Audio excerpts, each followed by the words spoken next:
सो hello guys, welcome और welcome back to this channel Vidyalo. आज के इस चैप्टर में हम लोग पढ़ने जा रहे हैं, मतलब आज के इस वीडियो में हम लोग पढ़ने जा रहे हैं वन शॉट में वाइल्ड लाइफ एंड रिसोर्सेज। ठीक है, ठीक है। तो बस कुछ नहीं पढ़ना है इसमें ये पढ़ना है तुमको कि वाइल्ड लाइफ कैसे हैं, क्या है हमारे यहाँ। ठीक है, उसके बाद से उनको कैसे कंजर्व किया जा सकता है, कैसे वो एक्सटिंक्ट हो रहे हैं, खत्म हो रहे हैं, वही सब चीजें पढ़नी है। और ये भी देखेंगे कि कैसे दूसरे जो लोग हैं, मतलब कि गाँव के लोग या विलेज के लोग, दूसरे जो जगह के लोग हैं जो वन में रहते हैं, ट्राइबल कम्युनिटी भी कई बार होते हैं, तो वो लोग भी सरकार का हेल्प करते हैं कंजर्वेशन में। बस इसके बाद चैप्टर खत्म हो जाएगा, इतना ही छोटा चैप्टर है। ठीक है, इसके बाद से आपको मिल जाएंगे 20 एमसीक्यूज इस पे आधारित, है ना, इसी से रिलेटेड, और उसको आप लगा लेंगे तो आप हो जाएंगे पूरा का पूरा तैयार। ठीक है, आगे बढ़ते हैं। इसी के साथ हम लोग आगे सुनो, होता शुरू कैसे है चैप्टर शुरू होता है तुम्हारा कि सबसे पहले ये समझो कि हमारा प्लैनेट जो है सिर्फ हमारा नहीं है, हमारे बाप का नहीं है। तो इसे अपने बाप का नहीं समझना है। कहने का क्या मतलब है कि ये प्लैनेट हम लोग सिर्फ अकेले नहीं है, हमारे जैसे मिलियंस ऑफ और भी जानवर हैं जो इस प्लैनेट को हमारे साथ शेयर करते हैं। अब उनका भी तो लाइफ है, समझ रहे हो। सिर्फ ये तुम बोलोगे कि मेरा प्लैनेट है बाकी सबको हम मारेंगे, तो तुम गुंडा राज चला रहे हो। बात समझ में आ रहा। तो हमको क्या सोचना चाहिए, अल्टीमेटली हमारे दिमाग में ये सोच आना चाहिए कि जो भी प्लैनेट है वो हमारे साथ साथ बाकी जानवरों का भी है। जितना हमारा हक है इस प्लैनेट पे, उतना बाकी सारे मिलियंस ऑफ जो और भी जानवर हैं उनका भी उतना ही हक बनता है इस प्लैनेट पे। ठीक है, तो हमको क्या करना है कि उनको भी उतना ही अधिकार देना है जितना हमको हमारे पास अधिकार है। ठीक है, अलग अलग स्पीसीज जो होते हैं वो मिलके क्या बना देते हैं, बायोडाइवर्सिटी। बायोडाइवर्सिटी मतलब बायो मतलब जीव जंतु, और डाइवर्सिटी मतलब उनका अलग अलग जात प्रजात, है ना, स्पीसीज। तो अलग अलग स्पीसीज जब मिलते हैं तो डाइवर्सिटी बनाते हैं। तो जो बायो मतलब जो स्पीसीज है उनका डाइवर्सिटी रहेगा बहुत ज्यादा, तो उसको बायोडाइवर्सिटी हम बोल सकते हैं। बात समझ में आ रहा है। बायोडाइवर्सिटी तुमको ज्यादा अच्छे से समझना है तो बायोडाइवर्सिटी जो होता है, मतलब क्या होता है बायोडाइवर्सिटी का, richness of wild life and cultivated species. बोल रहा है कि जितना ज्यादा कहीं पे रिचनेस है, जितना ज्यादा टाइप के स्पीसीज पाए जा रहे हैं किसी जगह पे, उसको हम क्या बोलते हैं, बायोडाइवर्सिटी। अगर तुम्हारे यहाँ मान लो बायोडाइवर्सिटी 10 है, 10 का मतलब एक नंबर ले रहे हैं, ऐसा बायोडाइवर्सिटी ऐसे नहीं देखा जाता है, तो एक नंबर लेते हैं, मान लो 10 है, मतलब 10 टाइप के जानवर तुम्हारे पास पाए जाते हैं। कहीं का बायोडाइवर्सिटी 20 है, मतलब 20 टाइप के वहां पे जानवर पाए जाते हैं। बात समझ रहे हो। तो बायोडाइवर्सिटी मतलब अलग अलग टाइप। तुम सोचो कैट्स में भी अलग अलग टाइप के कैट्स होते हैं, बाघ है, शेर है, बिल्ली है, बिल्ली में बॉब कैट है, टेस्मानियन कैट है, और भी अलग अलग टाइप के कैट्स होते हैं, है ना। वो अलग अलग वेराइटी वाला कैट्स भी आता है जो घर पे हम लोग पालते हैं। बात समझ रहे हो। तो जितना ज्यादा वेराइटी है इसका मतलब वो क्या है, अलग अलग, मतलब वो क्या है, बायोडाइवर्सिटी को बनाता है। तो जितना ज्यादा रिचनेस रहेगा वाइल्ड लाइफ में, बायोडाइवर्सिटी को टर्म को रिलेट करता है। दूसरा, बायोडाइवर्सिटी का मतलब है अलग अलग लाइफ फॉर्म्स रहेंगे और सबके अपने अपने फंक्शन होते हैं। देखो एक चीज बताते हैं, शेर है, शेर का काम है कि दूसरे जानवरों को मारना और उन पे कंट्रोल बना के रखना। तो इससे क्या होता है, जो जंगल है उसमें एक रूल मेंटेन होता है। तो जो नीचे लोग हैं, देखो जैसे ग्रास है, तो ग्रास का जो पॉपुलेशन है उस पर डिपेंडेंट है हिरन, और हिरन पर डिपेंडेंट है शेर, ऐसा है। तो अगर ग्रास बहुत ज्यादा हो जाएगा तो उसको, वो जंगल को खराब कर सकता है। बहुत ज्यादा कोई भी चीज होता है तो दुनिया में वो किसी भी चीज को खराब कर सकता है। तो घास भी ज्यादा नहीं चाहिए, तो उसको कंट्रोल कौन कर, घास के पॉपुलेशन को कौन कंट्रोल कर रहा है, हिरन। और हिरन के पॉपुलेशन बहुत ज्यादा, अगर हिरन का पॉपुलेशन भी बहुत ज्यादा अगर हो जाता है तो वो सारे घास ही खा जाएंगे। तो सारे घास खा जाएंगे तो फिर वो भूख से मर जाएंगे। तो घास के पॉपुलेशन को, मतलब कि हिरन के पॉपुलेशन को कौन कंट्रोल कर रहा होगा, शेर। अब शेर जो है इसके पॉपुलेशन को कौन कंट्रोल कर रहा होगा, हिरन। बताते कैसे, हिरन अगर ज्यादा नंबर में, कम नंबर में रहेगा तो शेर को पकड़ने में दिक्कत होगा, जिसके वजह से जो एक्स्ट्रा शेर होंगे वो बिना पकड़े, मतलब कि कम फीट होंगे वो, तो हिरन को पकड़ ही नहीं पाएंगे। तो अल्टीमेटली उनको मरना ही मरना है भूख से। बात समझ रहे हो।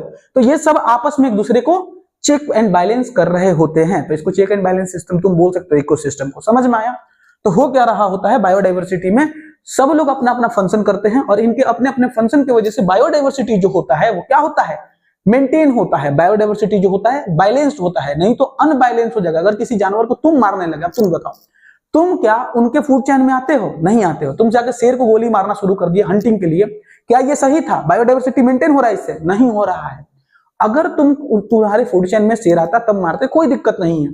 अगर तुम खाने के लिए किसी जानवर को मार रहे हो तब कोई दिक्कत नहीं है। लेकिन तुम मजे के लिए मार रहे हो, तुम उनको ऐसे ही बस उड़ा रहे हो, तो फिर वो क्या हो जाता है, बायोडाइवर्सिटी का बैलेंस बिगाड़ देता है। बात समझ में आ रहा है। तो बायोडाइवर्सिटी समझ के बायोडाइवर्सिटी का बैलेंस कैसे रहता है ये भी हम समझ रहे हैं। तो हर तरीके का स्पीसीज चाहिए। ठीक है, तो अलग अलग लिविंग ऑर्गेनिज्म हमारे यहाँ हैं जो क्या करते हैं, एयर के क्वालिटी को प्यूरिफाई करना, वाटर के क्वालिटी को प्यूरिफाई करना, और रिच इन रिच सॉइल मतलब कि जो भी सॉइल में मिनरल एंड न्यूट्रिएंट्स है उनको भी अच्छा करते हैं। बात समझ में आ रहा है? सबका अपना अपना काम है ना। जो पेड़ पौधे हैं वाटर के क्वालिटी को अच्छा कर रहे हैं, जो एनिमल पूप करते हैं जिसके वजह से क्या होता है, मिट्टी में मिनरल्स बढ़ते हैं, है ना। कई बार वो मर के सड़ते गड़ते हैं तभी भी मिट्टी में मिनरल्स बढ़ता है। बात समझ रहे हो? तो यही हम बोल रहे हैं कि एयर प्यूरिफाई करना, वाटर प्यूरिफाई करना। कई ऐसे एनिमल है जो सॉइल को इनरिच करते हैं मिनरल्स के लिए। समझ में आ रहा है? तो हर तरीके से लिविंग ऑर्गेनिज्म, जो भी लिविंग ऑर्गेनिज्म है वो किस पे डिपेंडेंट है, हमारे इकोसिस्टम पे डिपेंडेंट है। बात समझ में आ रहा है ना। फॉरेस्ट पे डिपेंडेंट है सर्वाइवल के लिए। समझ में आया? ठीक है, आगे बढ़ते हैं। अब जैसे ही तुम आगे बढ़ोगे तुमको पता चलेगा flora and fauna in India. Flora का मतलब होता है वेजिटेशन, वेजिटेशन मतलब प्लांट्स, है ना। तो फ्लोरा का मतलब हो गया प्लांट्स, और फाउना मतलब होता है एनिमल्स। ठीक है, तो फाउना और फ्लोरा देखते हैं इंडिया में। सुनो, इंडिया जो है सबसे ज्यादा रिचेस्ट कंट्री है। रिचेस्ट मतलब पैसा में अमीर नहीं है, बायोडाइवर्सिटी में सबसे रिचेस्ट है। तो मतलब इसके पास क्या है, बायोलॉजिकल डाइवर्सिटी। सुनो, बायोडाइवर्सिटी को बायोलॉजिकल डाइवर्सिटी बोला जा सकता है, क्या बोला जा सकता है? बात समझ रहे हो? बायोलॉजिकल डाइवर्सिटी में से ही बायो ले लो और डाइवर्सिटी ले लो, दोनों को ऐड कर दो तो क्या हो जाता है, short form biodiversity, full form क्या हो जाएगा, बायोलॉजिकल डाइवर्सिटी। बात समझ में आ रहा है? अलग अलग प्लांट्स मिलते हैं हमारे यहाँ और एनिमल्स भी मिलते हैं जिनके पास देखो अलग अलग अच्छा कई रीजन्स ऐसे हैं जहां पे कुछ यूनिक एनिमल्स भी मिलते हैं या यूनिक प्लांट्स भी मिलते हैं। जैसे वेस्टर्न घाट हो गया, जितने भी हॉट स्पॉट है, टोटल इंडिया में 4 हॉट स्पॉट है। हॉट स्पॉट मतलब ऐसे जगह जहां पे अलग अलग टाइप के स्पीसीज मिल सकते हैं, वहां पे पूरा एक्सप्लोर नहीं किया जा गया है। और हॉट स्पॉट का यह भी मतलब होता है कि वहां पे कुछ ऐसे स्पीसीज मिलेंगे जो पूरे देश में नहीं मिलेंगे। बात समझ में आ रहा है? वहां पे कुछ ऐसे स्पीसीज मिलेंगे जो कहीं दुनिया में नहीं मिलेंगे या कहीं भी नहीं मिलेंगे। बात समझ में? तो डाइवर्सिटी इन फ्लोरा या फाउना जो होता है हमारी डेली लाइफ के लिए बहुत ज्यादा एसेंशियल है। हमारे डेली लाइफ को मेंटेन करने के लिए फ्लोरा फाउना में डाइवर्सिटी हमको चाहिए ही चाहिए। डाइवर्सिटी मतलब विभिन्नता, अलग अलग, है ना, डिफरेंस, है ना। उसके बाद से बोल रहे हैं कि ये जो भी रिसोर्सेस है, बायोडाइवर्सिटी है जो हमारे लिए, ये हमारे लिए बहुत ज्यादा इंपॉर्टेंट है। वही बात है, सिंपल सिंपल, है ना। एनवायरमेंटल इनसेंसिटिवनेस जो है ना, सुनो, हमारे अंदर जो इन्वायरमेंटल इनसेंसिटिवनेस है, इन्वायरमेंटल इनसेंसिटिवनेस का क्या मतलब है, हम लोग सेंसिटिव नहीं है इन्वायरमेंट के लिए, क्योंकि हम इन्वायरमेंट को नुकसान पहुंचा रहे होते हैं और बिना सोचे नुकसान पहुंचा रहे होते हैं। सेंसिटिव होते तो हमको समझ में आता कि हम कितना नुकसान पहुंचा रहे हैं। केमिकल छोड़ देना पानी में, या पानी में गर्म पानी छोड़ देना फैक्ट्री को साफ करने के बाद से, और केमिकल मतलब कि गंदे गंदे पानी छोड़ देना उसमें, है ना, जो भी केमिकल्स वगैरह है। तो इस तरीके से पानी को खराब करना, फिर जमीन को खराब करना, फिर पेड़ पौधे काटना, है ना, बायोडाइवर्सिटी को मतलब कि इकोसिस्टम को नुकसान पहुंचाने के बराबर है। और हम अगर इकोसिस्टम को नुकसान पहुंचा रहे हैं तो बिना सोचे नुकसान पहुंचा रहे हैं। अगर सेंसिटिव होते तो हम सोच समझ के ये सारे काम करते। ये जो हमारा इन्वायरमेंटल इनसेंसिटिवनेस है, जिसकी वजह से क्या हो रहा है, बायोडाइवर्सिटी लॉस हो रहा है। बायोडाइवर्सिटी क्या हो रहा है, लॉस हो रहा है, और धीरे धीरे बायोडाइवर्सिटी खत्म भी हो सकता है। जिस दिन बायोडाइवर्सिटी खत्म होगा तुम भी खत्म हो जाओगे, ये बात याद रखना। जिस दिन बायोडाइवर्सिटी, देखो ये जो इकोसिस्टम है ना बहुत ही ज्यादा स्टेबल है। अगर इसमें से कोई भी एक ब्लॉक निकालोगे ना, जैसे कि ये क्या है, एक के ऊपर एक है जब तक स्टेबल है, लेकिन इसमें से ये ब्लॉक के ऊपर ब्लॉक रखा गया, बायोडाइवर्सिटी मतलब स्पीसीज को मान लो ब्लॉक, स्पीसीज क्या हो गए, ब्लॉक, और स्पीसीज के ऊपर स्पीसीज को ऐसे स्टेबिलिटी देके रखा गया है। अगर कोई एक भी स्पीसीज इसमें से गायब होता है, मतलब एक भी ब्लॉक इसमें से गायब होता है, तो पूरा बाकी के नीचे वाले लोग भी, ऊपर वाले लोग भी, सब लोग बर्बाद होंगे। बात समझ में आ रहा है? तो स्पीसीज एलिमिनेट हो रहे हैं। बहुत सारे ऐसे स्पीसीज थे हमारे पास दुनिया भर में जो कि खत्म हो गए। बात समझ में आ रहा है? जैसे थैलासाइन हो गया, मॉरिशियस का वो डोडो पक्षी हो गया, या स्टीलर सी काऊ हो गया। इस तरीके के बहुत सारे स्पीसीज जो है वो गायब हो चुके हैं। बात समझ में आ रहा है? अब हमारे लिए दिक्कत क्या है कि इनको रीस्टोर तो किया नहीं जा सकता। जो स्पीसीज खत्म हो गया रीस्टोर नहीं किया जा सकता। तो जिस चीज को हम बना नहीं सकते उसको खत्म करने का भी अधिकार हमारे हाथ में नहीं है। तो ये जो इनसेंसिटिवनेस है जो दुनिया हम बर्बाद कर रहे हैं, उसको रोकना चाहिए। बात समझ में आ रहा है? आगे बढ़ते हैं, ध्यान से सुनना। हो क्या रहा है, देखो एक टाइगर प्रोजेक्ट चला गया है, प्रोजेक्ट टाइगर नाम से एक प्रोजेक्ट चलाया गया था। क्या चलाया गया था? प्रोजेक्ट टाइगर नाम से एक प्रोजेक्ट चलाया गया था। इसमें क्या हुआ था, टाइगर स्पीसीज जो है दुनिया भर से बहुत तेजी में गायब हो रहा था, खास करके इंडिया से, है ना। तुम ऐसे समझो कि पॉपुलेशन जो था ये 55,000 हुआ करता था। कब? 1990 के दशक में देखोगे, मतलब नहीं 1990 नहीं, सॉरी 90s के दशक में देखोगे, मतलब कि 1900 के दशक में देखोगे तो उस समय लगभग 55,000 शेर थे। डेटा याद रखना, है ना। तो कितना था? 55,000 के आसपास शेर था। अब एकदम नहीं डेटा पूछा जाएगा, बस ऐसे दिमाग में रखो, 55,000 के आसपास शेर था। और वही 73 साल के आसपास में देखोगे तो 1827 शेर रहा है। मतलब समझ रहे हो कितना ज्यादा घटा है, इतना ज्यादा हंटिंग हुआ। इसका कारण क्या रहा होगा? इसका सबसे ज्यादा कारण है पोचिंग। पोचिंग मतलब उसको बेचने के लिए उसका स्किन बेचता है, उसका दांत बेचता है, उसका हड्डी से दवाई बनता है, इसलिए उसको लोग मार देते हैं। समझ में आ रहा है? उसके बाद से हैबिटाट लॉस। हैबिटाट लॉस का क्या मतलब है? जंगल काट दिए तुम, अब मजबूरी में उन लोग कई बार देखो कोई गांव में शेर आ जाता है, बाघ आ जाता है। समझ रहे हो कारण क्या है बाघ आने का गांव में? क्योंकि जंगल छोटा पड़ गया, उसका आबादी बढ़ा, तो हर शेर एक बाघ के रहने के लिए कुछ टेरिटरी चाहिए होता है, उतना उसके पास रहेगा तभी वो रह पाएगा। तो अब क्या होगा, एक टेरिटरी को कोई और बाघ घेर के रखा हुआ है, तो ये बाघ तो उसमें रहेगा नहीं, तो ये बाहर निकल जाएगा गांव में, और गांव में गाय भैंस को पकड़ के खाना शुरू करेगा, मन करेगा, गुस्सा आएगा तो आदमी को भी मारेगा। बात समझ रहे हो? तो वो उसका दोष नहीं है कि तुम्हारे गांव में आ गया, ये तुम्हारा दोष है कि तुम उसको गांव में आने का मौका दे रहे हो, उसको इतना सता रहे हो कि वो तुम्हारे गांव में आएगा ही आएगा। बात समझ में आ रहा है? इंडिया और नेपाल का अगर बात करते हैं, इसके पास लगभग 2/3 पूरे ग्लोबल टाइगर पॉपुलेशन में से 2/3 कहां पे है? सिर्फ इंडिया और नेपाल में। तुम सोचो पूरे दुनिया में बहुत कम टाइगर पाए जाते हैं, सब जगह टाइगर नहीं पाया जाता। टाइगर सिर्फ इंडिया नेपाल जैसे देशों में ही पाए जाते हैं, एक रसिया वगैरह में पाया जाता है। बात समझ रहे हो? तो इंडिया नेपाल में जितना दुनिया भर में शेर है ना, उसका 2/3 शेर कहां है? इंडिया नेपाल में है। प्रोजेक्ट टाइगर लॉन्च किया गया था 1973 में। कब लॉन्च किया गया है? 1973 में। और ये क्यों लॉन्च किया गया था? ताकि टाइगर को बचाया जा सके और उसके हैबिटेट को बचाया जा सके। बात समझ में आ रहा है? टाइगर और टाइगर के हैबिटेट्स को बचाने के लिए ये लॉन्च किया गया था। कौन? Project tiger. इसमें की रिजर्व्स बनाए गए थे, कुछ रिजर्व बनाए गए थे इसके लिए, जिसमें टाइगर को रखा जाएगा। बात समझ में आ रहा है? तो कौन कौन सा ये याद रखोगे ध्यान से, है ना? ध्यान से याद रखना। कॉर्बेट नेशनल पार्क, ये कहां है? उत्तराखंड में। पहला क्या है? कॉर्बेट नेशनल पार्क उत्तराखंड में। दूसरा क्या है? सुंदरबन नेशनल पार्क, ये वेस्ट बंगाल में है। बंधवगढ़ नेशनल पार्क, ये कहां है? मध्य प्रदेश में। बंधवगढ़ नेशनल पार्क मध्य प्रदेश में। सिरिस्का वाइल्ड लाइफ सेंचुरी, ये है राजस्थान में। सिरिस्का वाइल्ड लाइफ सेंचुरी कहां है? राजस्थान में है। फिर मानस टाइगर रिजर्व असम में है, और पेरियार टाइगर रिजर्व कहां है? केरला में है। पेरियार टाइगर रिजर्व केरला में है। ये 5-6 नाम आप रट के रखेंगे क्योंकि ये इंपॉर्टेंट है। अगर इंपॉर्टेंट बोला जा रहा है तो है, ध्यान से याद रखना इसको। ठीक है, आगे बढ़ते हैं। अब आगे बढ़ते हैं। अब है conservation of the forest and wild life in India. India में कैसे कंजर्व किया जाता है? ये फॉरेस्ट जो है, फॉरेस्ट इतना तेजी से जो गायब हो रहा है, या वाइल्ड लाइफ जो इतना तेजी से खत्म हो रहा है, उसको कैसे कंजर्व किया जाता है इंडिया में, उसके बारे में बात करते हैं। सबसे पहले क्यों जरूरी है सर कंजर्व करना? इसको कंजर्व करने के लिए जरूरी ये इसलिए है कि जो भी वाइल्ड लाइफ का पॉपुलेशन है या फॉरेस्ट है, ये धीरे धीरे खत्म हो जाएगा अगर हम कंजर्व नहीं करेंगे तो इसीलिए कंजर्व करना जरूरी है। दूसरा, इससे क्या किया जा सकता है? इकोलॉजिकल डाइवर्सिटीज को कंजर्व किया जा सकता है। जैसे इकोलॉजिकल डाइवर्सिटी क्या हो गया? वाटर को, सॉइल को और एयर को, ये सबको भी कंजर्व करना हमारे लिए जरूरी है। तीसरा, अगर हम कंजर्व करेंगे बायोडाइवर्सिटी तो हमारे पास अलग अलग टाइप के जेनेटिक्स होंगे, है ना? और अलग अलग टाइप्स के जेनेटिक्स से क्या होगा? अलग अलग टाइप के स्पीसीज बनने के चांसेस बढ़ गए होंगे। बात समझो, फ्यूचर में क्या होता है, जो भी स्पीसीज आज हैं इनका इवोल्यूशन हो रहा है और हर समय इवोल्यूशन होता रहता है। तो अगर डाइवर्सिटी रहेगा तभी इवोल्यूशन बेहतरीन होगा, वरना अलग टाइप के स्पीसीज नहीं बनेंगे। तुम भी तो कभी बंदर थे तो आज इंसान बने ना। उसी तरीके से हर स्पीसीज का जीन्स जितना ज्यादा अलग अलग रहेगा उतना ज्यादा चांसेस है कि वो अलग स्पीसीज बनाने में हेल्प करे। बात समझ में आ रहा है? तो उनका इवोल्यूशन अच्छा होता है। दूसरा बात करते हैं डिपेंडेंस ऑन बायोडाइवर्सिटी। बायोडाइवर्सिटी के लिए तुम और भी चीजों पर ध्यान दे सकते हो, जैसे कि ध्यान से देखो, एग्रीकल्चरल क्रॉप जो है, जैसे कि अगर हम लोग एग्रीकल्चर में जो भी ट्रेडिशनल क्रॉप उगाते हैं उस पर डिपेंडेंस अगर हम लोग कम कर दें, मतलब अलग अलग टाइप के क्रॉप्स भी उगाना शुरू करें, तो वो भी हमारे लिए अच्छा है। देखो, अगर सिर्फ एक तरीके के क्रॉप्स लगाते रहोगे अपने खेतों में तो एक ही तरीके के मिनरल्स यूज होते रहेंगे, तो उस तरीके से तुम्हारा खेत भी खराब हो जाएगा। तो खेत को भी अच्छा रखने का क्या तरीका है? बायोडाइवर्सिटी मेंटेन करो, अलग अलग तरीके के क्रॉप्स लगाओ, है ना? तो तुम समझ ही रहे हो कि जब खेत तक नहीं सह पा रहा है तो अलग अलग स्पीसीज होना भी कितना ज्यादा जरूरी है। उसके अलावा फिशरीज में भी तुम देखोगे एक्वाटिक बायोडाइवर्सिटी होता है। फिशरीज में भी एक्वाटिक बायोडाइवर्सिटी होता है। बात समझ में आया? ठीक है, फिशरीज वगैरह में भी बायोडाइवर्सिटी मेंटेन करना जरूरी होता है। एक ही तरीके की मछली पालोगे तो दिक्कत होता है। ठीक है, बायोडाइवर्सिटी जितना ज्यादा रहेगा उतना ज्यादा स्टेबल तुम्हारा इकोसिस्टम रहेगा। बात समझ? इकोसिस्टम मतलब क्या हुआ?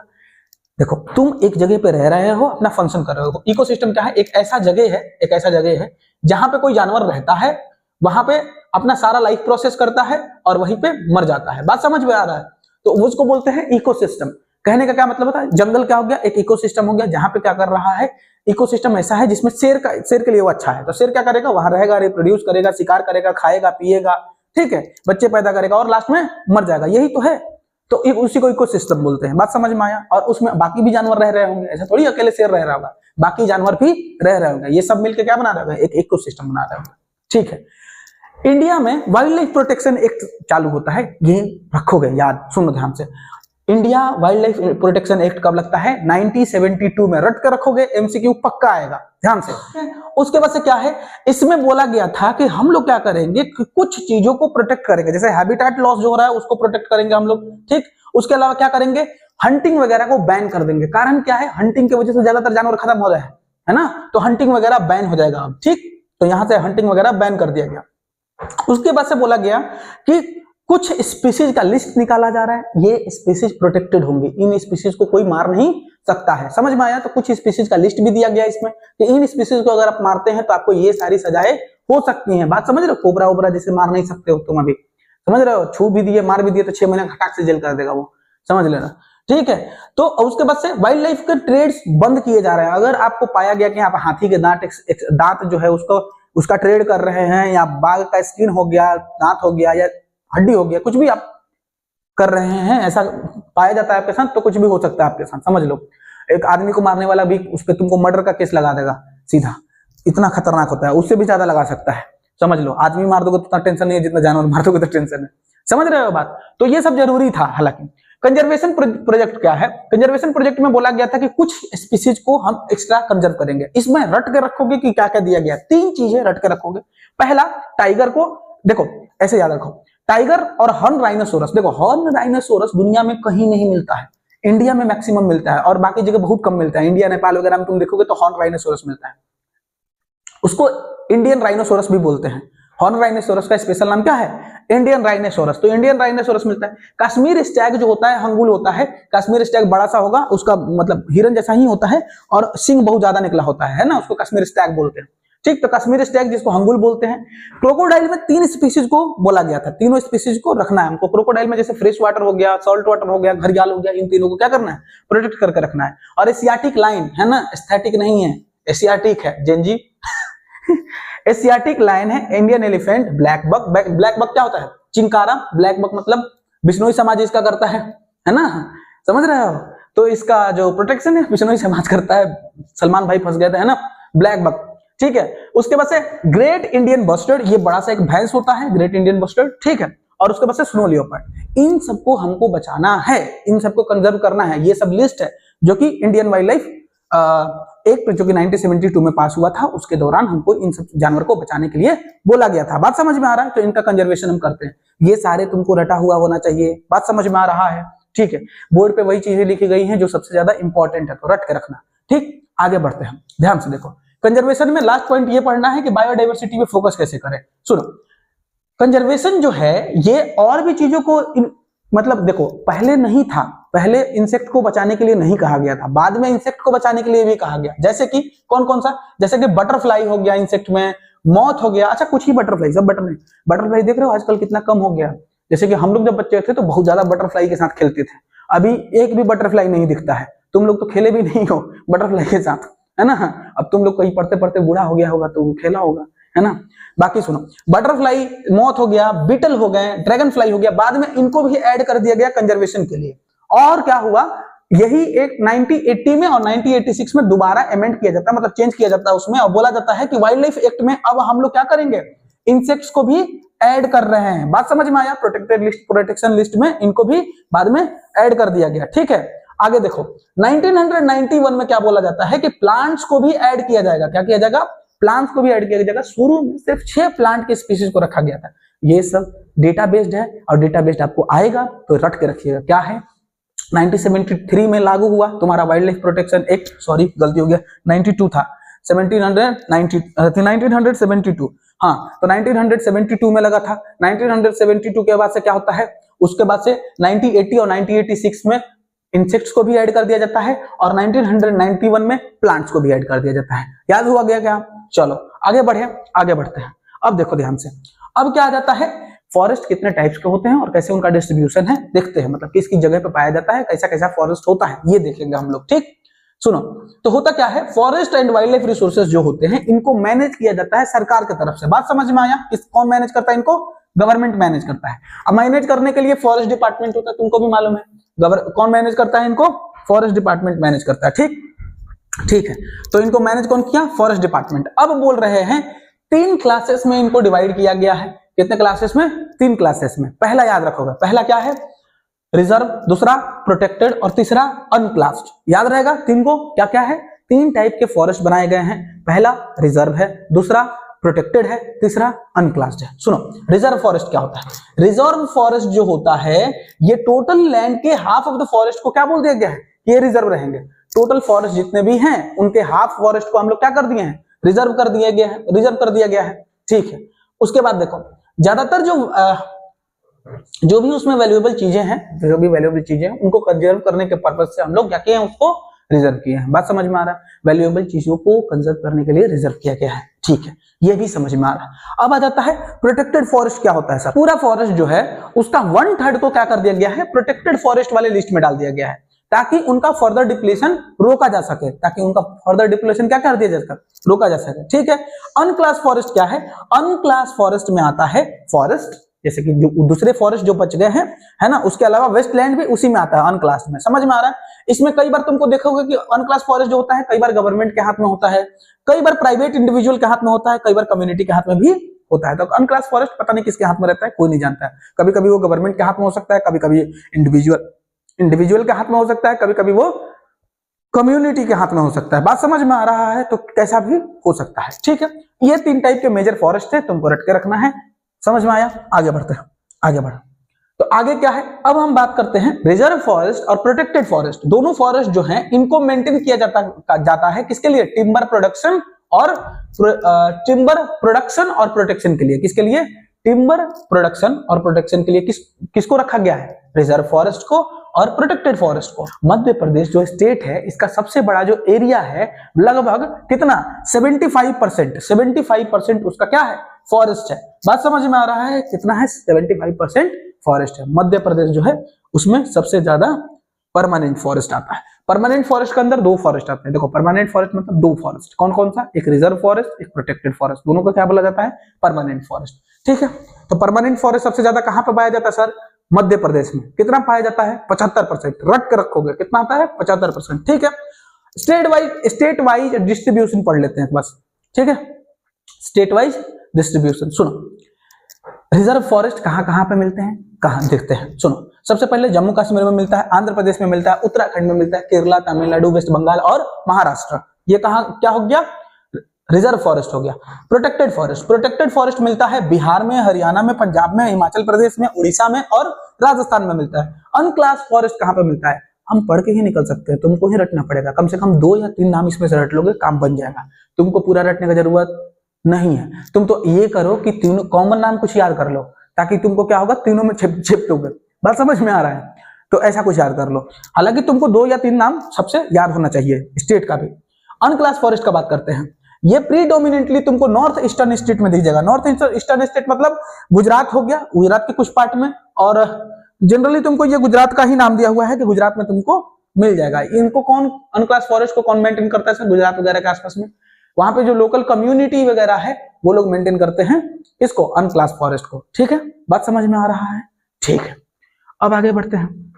तो अब हम बात करेंगे कम्युनिटी एंड कंजर्वेशन। कम्युनिटी या कंजर्वेशन में क्या आता है?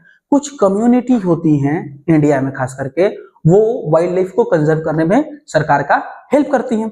अब देखते हैं कौन से ऐसे कम्युनिटी हैं जो सरकार को हेल्प कर रही हैं फॉरेस्ट को बचाने में। देखो, फॉरेस्ट जो होता है, कई ऐसे ट्रेडिशनल कम्युनिटी हैं, रटिएगा क्या बोल रहे हैं, कई ऐसे ट्रेडिशनल कम्युनिटी हैं इंडिया में जो को मानती हैं कि फॉरेस्ट उनका क्या है? घर है। समझ में आ रहा है? कई ऐसे ट्रेडिशनल कम्युनिटी हैं जो जंगल में पैदा होती हैं, रहती हैं और वहीं पे उसको अपना घर मानती है। अब उनके घर को कोई उजाड़ेगा तो उनको पसंद तो पड़ेगा नहीं, तो ये सरकार को हेल्प करती है किसमें? कंजर्वेशन में। समझ में आ रहा है? तो ये कम्युनिटी क्या करती है? सरकार के साथ काम करती हैं, ऑफिशियली काम करती हैं, ऐसा नहीं अनऑफिशियल, ऑफिशियली काम करती है सरकार के साथ। किसके लिए? हैबिटाट कंजर्वेशन के लिए। बात समझ में आ रहा है? और ये एकदम बेहतरीन आइडिया है। देखो, सरकार हर जगह अपना आदमी बैठा नहीं सकता है, तो लोग जो इमोशनली जुड़े हुए हैं वो सबसे बेहतरीन तरीके से कंजर्वेशन करा सकते हैं। बात समझ में आया? तो अगर उनसे एसोसिएट हो जाया जाए, एग्रीगेट कर ले सरकार, उनसे एसोसिएशन में, उनको अपने एसोसिएशन में पार्टिसिपेट करवाए, तो अच्छे तरीके से कंजर्वेशन किया जा सकता है। क्योंकि वो 24 घंटा 7 दिन वहीं पे रहेंगे ना, 24x7 वहीं पे रहेंगे, तो वो कंजर्वेशन में ज्यादा हेल्प कर सकते हैं। बात समझ में आ रहा है? इसीलिए देखो, अब तुमको एग्जांपल देते हैं कि कम्युनिटी जो है कंजर्वेशन करवाता है कहां कहां पे। देखो सिरिस्का टाइगर रिजर्व तुम अभी पढ़े थे टाइगर प्रोटेक्शन एक्ट में, जो कि राजस्थान में, सिरिस्का टाइगर रिजर्व कहां था, राजस्थान में। इसमें क्या होता है कि जो विलेजर्स हैं वो वहां पे माइनिंग नहीं होने देते हैं। जो विलेजर्स हैं, देखो वाइल्ड लाइफ प्रोटेक्शन एक्ट के दौरान बोला गया था कि माइनिंग वगैरह भी नहीं होने दिया जाएगा। अब इसी एक्ट का वो यूज करते हैं वहां पे विलेजर्स कहां के, सिरिस्का टाइगर रिजर्व कहां है सर, राजस्थान में। तो वो माइनिंग को रोकते हैं, नहीं माइनिंग होने देते हैं। तो ये हेल्प कर रहे हैं क्या सरकार का, बात समझ रहे हो। एक एग्जांपल हुआ, दूसरा सुनो, भैरव देव डाको सेंचुरी, ये राजस्थान में कहां है, भैरव देव डाको सेंचुरी राजस्थान में है। यहां पे लगभग 12,000 हेक्टेयर का जो फॉरेस्ट है उसको प्रोटेक्ट करते हैं सिर्फ 5 विलेजर्स मिलके, मतलब 5 विलेज हैं, अगल बगल में 5 गांव हैं, ये 12,000 हेक्टेयर के जमीन को प्रोटेक्ट करते हैं। बात समझ में आया। और ना यहाँ पे ये किसी को हंटिंग करने देते हैं, ना यहाँ पे किसी को इंक्रोचमेंट करने देते हैं। तो ना ये इंक्रोचमेंट करने देते हैं, ना ये हंटिंग करने देते हैं। इंक्रोचमेंट मतलब इलीगली जाके जानवर को मार देना, समझ रहे हो। तो ना इंक्रोचमेंट करने देते हैं, ना हंटिंग करने देते हैं। मतलब क्या कर रहे हैं, ये जानवरों को बचा रहे हैं, जंगल को बचा रहे हैं सरकार के साथ मिलकर। तो ये दूसरा एग्जाम्पल हो गया। तीसरा सुनो, चिपको मूवमेंट चला था, आंदोलन चिपको मूवमेंट चला था कहां पे, हिमालय में, है ना। चिपको मूवमेंट चला था हिमालय में। तो हिमालय के चिपको मूवमेंट को देखो ध्यान से, क्या होता है, ये डिफॉरेस्टेशन को रोकते हैं। क्या करते हैं, डिफॉरेस्टेशन को रोकते हैं। डिफॉरेस्टेशन मतलब जंगल को काटने से रोकते हैं। बोलते हैं पेड़ पे चिपक जाते हैं, चिपको में क्या करते हैं, चिपक जाते हैं। चिपको मूवमेंट सोच लिया अपना, नहीं। चिपको में क्या होता है, पेड़ से चिपकना है, पेड़ से चिपक के बोलना है कि हमको पहले काट दो फिर पेड़ को काटना, ये मूवमेंट होता है। बात समझ में आ रहा है। तो लोग क्या करते थे इसमें चिपको मूवमेंट में कि वो जाके पेड़ से चिपक जाते थे, बोलते थे अगर तुम पेड़ को काटना चाहते हो तो पहले मुझे काटो फिर पेड़ को काटना। बात समझ में आया, ठीक है। तो अब देखो उसके अलावा ये क्या करते हैं, एफॉरेस्टेशन को प्रमोट करते हैं। एफॉरेस्टेशन समझ रहे हो, मतलब फॉरेस्ट लगाना शुरू करते हैं। और ये इंडिजिनियस स्पीसीज के साथ काम किया जाता है इसके साथ, मतलब कि वो जो वहां के पेड़ होते हैं, इंडिजिनियस स्पीसीज मतलब ऐसे पेड़ के स्पीसीज जो आसपास में मिलते हैं, वही पेड़ को ये लोग क्या करते हैं, लगाते हैं। बात समझ में आया। तो ये होगा पूरा बात समझ में आया। इंडिजीनियस का मतलब होता है वहां पे पाए जाने वाले स्पीसीज, मतलब इंडिजीनियस स्पीसीज, ठीक है। आगे बढ़ते हैं, आगे क्या है, अब ध्यान से देखो। एक और आंदोलन था जिसका नाम था बीज बचाओ आंदोलन, जिसको नौध्यान बोला गया था, नौध्या। तो इसमें क्या था, इसमें फोकस किया गया था कि हम लोग अलग अलग तरीके का खेती करेंगे, अलग अलग चीजों का खेती करेंगे, और वो भी कैसा होना चाहिए, केमिकल फ्री होना चाहिए। खेती भी होना चाहिए कैसा, केमिकल फ्री। उसमें मतलब हम लोग केमिकल नहीं डालेंगे। बात समझ में आया। अब देखो इससे होगा कि ये सस्टेनेबल क्रॉप उगा सकते हैं। मतलब क्या होता है कि ज्यादातर केमिकल यूज करने से खेत कुछ समय के बाद खराब हो जाता है। तुमको याद है पंजाब वाला केस, ग्रीन रेवोल्यूशन वहां पे चला, जिसकी वजह से क्या हुआ, खेत बाद में खराब हो गया।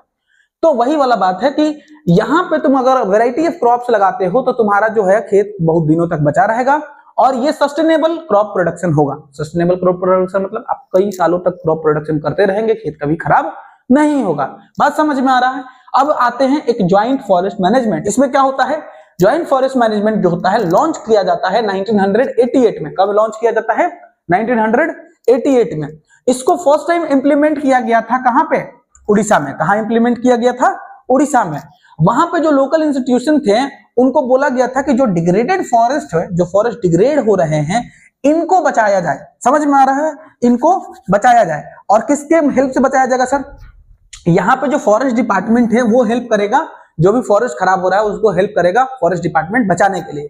बात समझ में आ रहा है। वहां पे जो कम्युनिटीज हैं वो भी वहां पे काम करेंगे। बात समझ में आ रहा है। तो जो भी देखो जो कम्युनिटीज हैं वो भी क्या करेंगे, फॉरेस्ट डिपार्टमेंट के साथ मिलकर काम करेंगे। ज्वाइंट फॉरेस्ट मैनेजमेंट में क्या होगा, एक तो फॉरेस्ट डिपार्टमेंट काम करेगा ही फॉरेस्ट को बचाने के लिए, दूसरा कौन काम करेगा, दूसरा काम करेगा कम्युनिटीज, और जो भी प्रॉफिट होगा उसमें से कुछ कम्युनिटी को भी प्रॉफिट दिया जाएगा। और इस तरीके से ज्वाइंट फॉरेस्ट मैनेजमेंट शुरू हुआ था, ठीक है।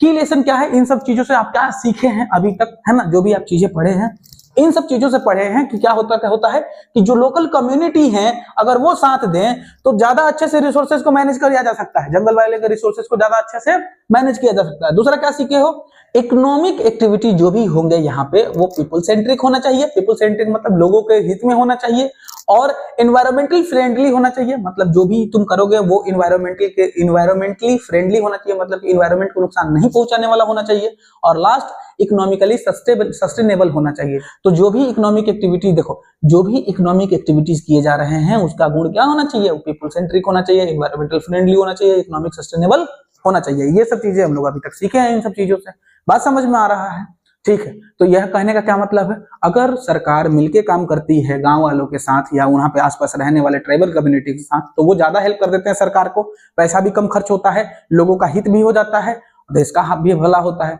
बात समझ रहे हो, फायदा तो गांव वालों का भी है उसमें थोड़ा सा, बात समझ रहे हो। तो इस तरीके से हम क्या कर सकते हैं, कंजर्वेशन कर सकते हैं गांव वालों के साथ मिलके। लास्ट टॉपिक आपका आ जाता है सेक्रेड ग्रुप। सेक्रेड ग्रुप का क्या मतलब होता है, देखो ध्यान से, कुछ ऐसी चीजें हैं जैसे कि कुछ हमारे धर्म में, जैसे हिंदू धर्म का अगर बात करते हैं तो तुम देखोगे कि हम लोग नेचर का पूजा करते हैं। क्या करते हैं हम लोग, नेचर का पूजा करते हैं। और ये हमारे एंशिएंट टाइम ट्राइबल कम्युनिटी जो था वो लोग भी मानते थे, जैसे ट्राइबल कम्युनिटी भी मानते थे कि कुछ पूजा होता है पेड़ों के साथ ही, जानवरों के साथ ही। तो ये कुछ नेचर, मतलब एक्चुअली ये नेचर को क्या करते हैं, पूजते हैं। समझ में आ रहा है, नेचर और नेचर के क्रिएशन को ये लोग क्या करते हैं, पूजते हैं। बात समझ में आया। जैसे कि कुछ ऐसे फॉरेस्ट है उनको अनटच फॉरेस्ट रखा गया है। अनटच मतलब उनको छुआ नहीं जाता है, उनमें से जानवर को नहीं पकड़ सकते हो, किसी को मार नहीं सकते हो, पेड़ पौधे नहीं काट सकते हो, उनको बोला जाता है अनटच्ड फॉरेस्ट। अब ऐसा क्यों किया जाता है, क्योंकि लोग उनको रिलीजियस मानते हैं, उनको भगवान, उनका बिलीफ है, जो अपने धर्म के हिसाब से जो भी बिलीफ है उसके वजह से वो फॉरेस्ट को बचाते हैं। बात समझ में आया। अब जो भी मान के भगवान बचाएं, ऐसा माने कि भगवान इसमें रहते हैं या कुछ भी माने, लेकिन फॉरेस्ट तो बच रहा है ना, अल्टीमेटली फायदा तो है। बात समझ रहे हो। और ये जो इंटरफेरेंस है सेक्रेड ग्रुप्स के साथ, है ना, वो स्ट्रिक्टली प्रोहिबिटेड है, मतलब कोई उसके साथ इंटरफेरेंस नहीं कर सकता है। बात समझ में आ रहा है। इसके साथ जो भी लोकल कम्युनिटी हैं ये बिल्कुल भी इंटरफेरेंस नहीं सहती हैं इनके सेक्रेड ग्रुप्स के साथ, जिस पे भी विश्वास करते हैं, जिन भी भावनाओं पे ये लोग विश्वास करते हैं कि जैसे ये जंगल को नहीं छुएंगे, ये पेड़ को नहीं काटेंगे, उस पे कोई भी इंटरफेरेंस करना, वो लोग उसमें कोई भी, अगर कोई भी इंटरफेरेंस करता है, कुछ भी इंटरफेरेंस करता है कोई भी, तो वो पसंद नहीं करते हैं इस बात को। बात समझ में आ रहा है। तुमको एग्जांपल के लिए बताते हैं, एक कम्युनिटी है जिसका नाम है मुंडाज एंड संथल्स। ये छोटा नागपुर में पाए जाते हैं ये लोग, ठीक है। और ये पूजा करते हैं किसका, महुआ का। महुआ तुम समझते हो बिहार में दारू बनता है, समझ रहे हो। तो महुआ को क्या बोलते हैं, बेसिया लेटिफोरिया। याद रखोगे, बेसिया लेटिफोरिया, ठीक है। तो बेसिया लेटिफोरिया। एक है कडम्बा।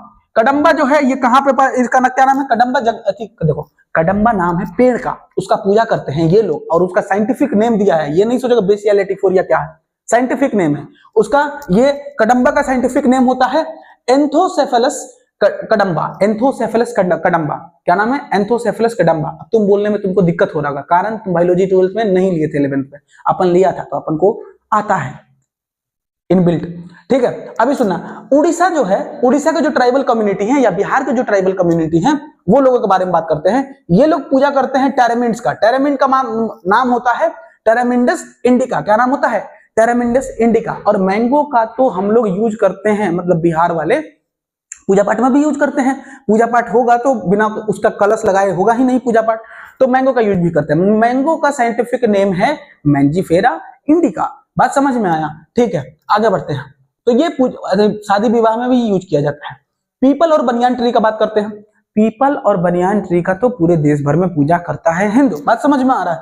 तो इनको माना जाता है इंडियन सोसाइटी में सेक्रेड। सेक्रेड मतलब ये इसमें श्रद्धा जुड़ा हुआ है ना लोगों का, तो ये इनको बचा कर रखते हैं। बात समझ में आया। कल्चरल कंजर्वेशन प्रैक्टिसेस, कुछ लोगों की जो आस्था है वो क्या है, किससे है, स्प्रिंग सीजन को वो मानते हैं, माउंटेन को, प्लांट्स को, एनिमल्स को वो लोग बचाते हैं, है ना। तुम कभी कई बार देखोगे टेंपल वगैरह में, तुम घूमने अगर गए होगे तो तुमको दिखा होगा कि वहां पे लंगूर वगैरह घूमते रहेंगे अगल बगल, है। लोग उनको डिवोटीज मानते हैं। कई बार तुम देखोगे हिंदू टेंपल्स वगैरह में जाओगे तो अगल बगल बंदर घूम रहा है, लोग उसको खाना खिला रहे हैं, मान रहे हैं, समझ रहे हो। तो ये क्या है, हमारा आस्था है। कई बार हिंदू सांप देख लेते तो पकड़ के दूध पिलाने लगेगा। सांप दूध नहीं पीता है अपने आस्था के चक्कर में किसी को मारो नहीं, समझ में आ रहा है, ठीक है। तो वही बात है, तुम समझ रहे हो ना कि हम किसी चीजों पे पूरा भरोसा करते हैं और हम चूंकि उसको भगवान का स्वरूप मानते हैं, इस वजह से देखो इस चीज बताते हैं, कोई भी चीज जिसमें छल कपट नहीं है वो भगवान का ही स्वरूप है ना। ज्ञान नहीं बांट रहे हैं, ध्यान से समझो। अगर तुम ऐसा सोचोगे तो अल्टीमेटली क्या होगा, देखो भगवान को मानो चाहे मत मानो, लेकिन तुमको ये तो मानना पड़ेगा कि भगवान को मानने के वजह से बहुत सारी जो चीजें हैं वो बच जाती हैं। बात समझ में आ रहा है? और नेचर एक पैटर्न में चलता है जिसके वजह से कोई भी तरीके का बीमारी या ये सब नहीं फैलता है। बात समझ रहे हो? इकोलॉजिकल बैलेंस खत्म हो गया या बायोडाइवर्सिटी खत्म हो गया, ऐसा कुछ प्रॉब्लम नहीं होता जब तक तुम भगवान को मानोगे। और जितना तुम भगवान से दूर जाओगे उतना तुम विनाश के नजदीक जाओगे। बात समझ में आ रहा है? खैर आगे बढ़ते हैं। बिश्नोई समाज का नाम सुने होंगे आप लोग। बिश्नोई समाज कहाँ रहता है? राजस्थान में। और ये लोग कुछ जानवरों को बचाते हैं। किसको बचाते हैं sir? Black buck. Black buck क्या होता है? चिंकारा बोले थे ना तुमको, ब्लैक बक मतलब काला हिरन, याद है ना? तो काला हिरन, ठीक है।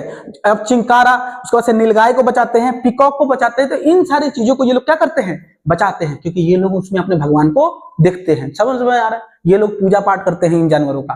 अगर इन जानवरों को कोई गलती से छू भी देता है तो उनके पीछे 20-20 साल लोग पड़े रह जाते हैं। बात समझ रहे हो ना? गोली गोली चलता रहता है बार बार। तो अच्छे से सोच समझ के कोई भी काम करे तो ठीक है। समझ में आ रहा है बात? कहने का क्या मतलब है कि जो भी अलग अलग कम्युनिटीज हैं ये अलग अलग जानवरों में अपना विश्वास रखती हैं, आस्था रखती हैं, उनका सेक्रेट है वो, और सेक्रेट मानने की वजह से उनको वो क्या करती हैं? पूजा पाठ करती हैं, बचा के रखती हैं। तो जिसकी वजह से कंजर्वेशन में हमको हेल्प मिल जाता है। बात समझ में आ रहा है? ठीक है, आगे बढ़ते हैं। आगे क्या है?